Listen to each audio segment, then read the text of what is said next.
अस्सलाम वालेकुम। कल हम पासपोर्ट की ख्वारी काट के आए, तो जो चीज़ें मुझे सफ़र करनी पड़ी मैं आपको उससे बचाने आया हूँ। अगर आप भी मेरी तरह अपना पासपोर्ट बनवाना चाह रहे हैं तो बस इन स्टेप्स को सिंपली फॉलो कर लीजिएगा और आपको वो ख्वारियाँ नहीं करनी पड़ेंगी जो ख्वारियाँ मुझे करनी पड़ी हैं। बाय हाज़िर है।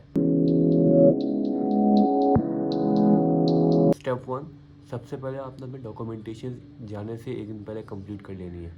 अब डॉक्यूमेंटेशन है क्या, जो फ्रेश हैं जिनका फर्स्ट टाइम पासपोर्ट बन रहा है उनको सिर्फ अपनी ओरिजिनल CNIC, अपने CNIC की कॉपी, अपने पेरेंट्स के CNIC की कॉपीज़, और अगर आपके पेरेंट्स में से किसी एक का पासपोर्ट बना हुआ है तो उसके फ्रंट पेज की कॉपी, और अपना लास्ट एजुकेशन सर्टिफिकेट। अगर आपने मैट्रिक किया हुआ है तो मैट्रिक का सर्टिफिकेट, अगर सर्टिफिकेट नहीं है तो मार्कशीट। अगर इंटर किया हुआ है तो इंटर का सर्टिफिकेट, अगर सर्टिफिकेट नहीं है तो मार्कशीट।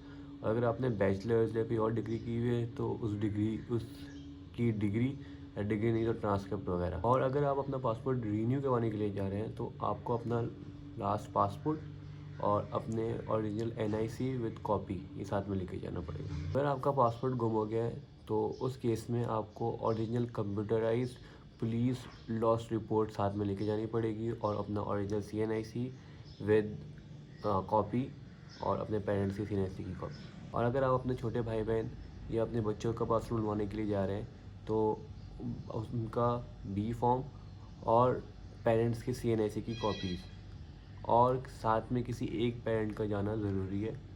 और आपको एक वहाँ से डेटा फॉर्म मिलेगा, उस डेटा फॉर्म को आपको अटेस्ट करवाना पड़ेगा। वो आप वहाँ पे किसी भी 17 ग्रेड ऑफिसर से अटेस्ट करवा सकते हैं, जो कि ईजिली अटेस्ट हो जाएगा वहाँ पे। सीनियर सिटीज़न और गवर्नमेंट सर्वेंट का अलग काउंटर है। तो अगर आप अपने दादा दादी या नाना या कोई बड़े आपके कोई रिलेटिव है उनका बनवाने जा रहे हैं तो उनका एक अलग काउंटर है, जो कि एक अच्छी फैसिलिटी है। और अगर आप गवर्नमेंट ऑफिसर हैं तो आपको अपने इदारे से NOC साथ में लेके जाना पड़ेगा। स्टेप टू, आपने पासपोर्ट ऑफिस पहुंच जाना है सुबह 9 बजे। इस चीज़ का ख्याल रखना है कि जो आपका डिस्ट्रिक्ट है आपने अपने डिस्ट्रिक्ट जोन के पासपोर्ट ऑफिस में ही जाना है। अगर आपका डिस्ट्रिक्ट साउथ, वेस्ट या सेंट्रल है तो आपको उधर जाना है। अगर आपका डिस्ट्रिक्ट ईस्ट है तो आपको आवामी मरकज़ जाना है। और अगर आपका डिस्ट्रिक्ट मेरी तरह मलीर है तो आपको पासपोर्ट ऑफिस मलीर जाना पड़ेगा, जो कि नया हॉस्पिटल के बैक साइड पे है। अब सवाल ये है कि हमें अपने डिस्ट्रिक्ट का पता कैसे चलेगा। तो आपके NIC के पीछे जो आपके मौजूदा पता है उसमें आपका लिखा होगा ज़िला। मौजूदा पता लिखा है, इसके लास्ट में आपका डिस्ट्रिक्ट लिखा हुआ है, जैसे मेरा डिस्ट्रिक्ट लिखा हुआ है डिस्ट्रिक्ट मलीर। तो आपका डिस्ट्रिक्ट लिखा होगा डिस्ट्रिक्ट मलीर, लिखा हो तो आपने मलीर जाना है। अगर लिखा हुआ है डिस्ट्रिक्ट वस्ती तो डिस्ट्रिक्ट वस्ती बोलते हैं सेंट्रल को, आपने सदर जाना है। अगर आपका लिखा हुआ है डिस्ट्रिक्ट जनूबी, डिस्ट्रिक्ट जनूबी बोलते हैं साउथ को, आपने फिर भी सदर जाना है। अगर लिखा हुआ है डिस्ट्रिक्ट गरबी यानी कि वेस्ट, तो भी आपने सदर जाना है। सेंट्रल, वेस्ट और साउथ वालों को सदर जाना है। अगर आपका लिखा हुआ है डिस्ट्रिक्ट शर्की यानी कि ईस्ट, तो आपको जाना पड़ेगा अवामी मरकज़। जैसे ही आप वहाँ पहुँचे अपने पार्टनर को अपने डिस्ट्रिक्ट वाली लाइन में लगा दें और आप अपनी पार्किंग सिक्योर कर लें, वरना बिला वजह की ख्वारी हो जाएगी। और आप चले जाएं इन्फॉर्मेशन सेंटर में, वहाँ पे आपको 2 वाउचर मिलेंगे, एक वाइट कलर का है और एक ग्रीन कलर का है। अगर आपको नॉर्मल बनवाना है तो वाइट कलर का, अगर आपको अर्जेंट बनवाना है तो ग्रीन कलर का लेंगे आप। 5 साल 10 साल की अपनी फ़ीस है। 5 साल की फ़ीस 3,000 रुपये, 10 साल की फ़ीस 7,500 रुपये और अर्जेंट की अलग फ़ीस है। और अगर आपको बहुत ज़्यादा अर्जेंट है तो 48 आवर्स में आपका पासपोर्ट आपको मिल जाएगा, लेकिन उसके लिए आपको फ़ीस पे करनी पड़ेगी 10,000। इन्फॉर्मेशन काउंटर से फ़ी वाउचर लेने के बाद आप लग देंगे बैंक की लाइन में, और लाइन में लगे लगे आपने वाउचर फिल करना है।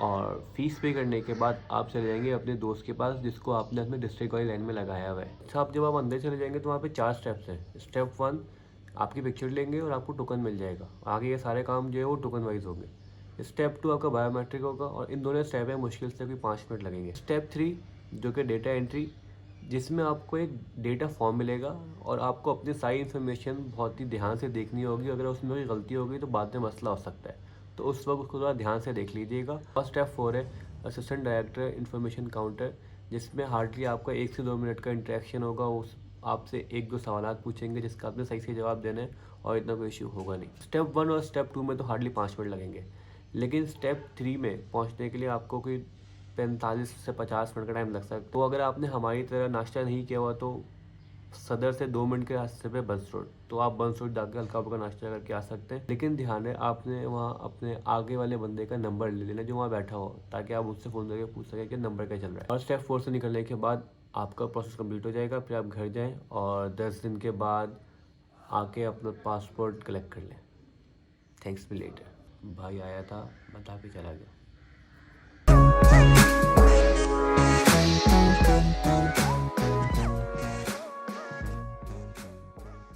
एक फेक न्यूज़ चल रही है कि पासपोर्ट की फ़ीस बढ़ने वाली है, जिसकी वजह से पासपोर्ट ऑफिस में बेतहाशा रश है। तो जिन लोगों को ज़रूरत है पासपोर्ट बनवाने की, तो उनको ये बहुत सफ़र करना पड़ रहा है क्योंकि बहुत ज़्यादा आवाम वहाँ पे आई हुई है। तो प्लीज़ यार, मैं वहाँ पे आपको नोटिस भी दिखा दूँगा जो मैंने वहाँ पे देखे हैं। वहाँ पे नोटिस लगे हुए हैं कि कोई फ़ीस नहीं बन रही। बेसिकली जो वो फेक न्यूज़ थी ना, वो फेक न्यूज़ थी। वो न्यूज़ बेसिकली थी ई पासपोर्ट के हवाले से कि ई पासपोर्ट की फ़ीस क्या होगी, जो कि पाकिस्तान में लॉन्च होने वाली है। को रिलेट कर दिया गया हमारे इस पासपोर्ट से, जिसकी वजह से फेक न्यूज़ लग गई है। और मेरी माना तो अगर आपको ज़रूरी नहीं तो अभी इस वीक में ना जाओ, 1-2 वीक के बाद जाना, रश थोड़ा कम मिलेगा।